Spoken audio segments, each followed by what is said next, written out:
Hey everyone, welcome back to the channel. In today's video, I'm going to show you how to use the new Meta AI on Messenger. So if you guys are wondering how to use the Meta AI on your Messenger application, I will show you in this video. So first of all, you just have to open your Instagram application. You want to go and do is to proceed with launching the specific chat here.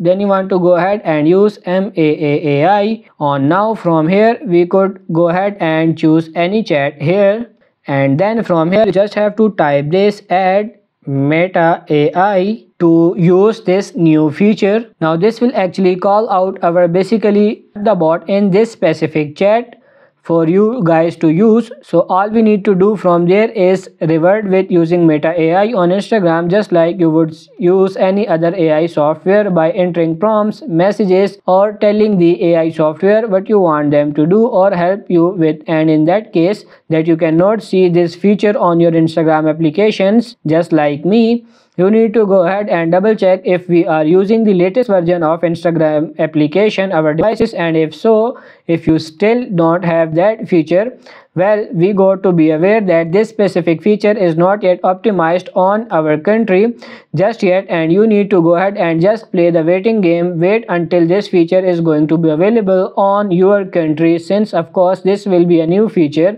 and Instagram will only roll out this feature on selected and specific countries until it's going to be available on most of countries everywhere. So that's pretty much it for this video. I hope this video was helpful. If it is, like it and subscribe to the channel. Thank you.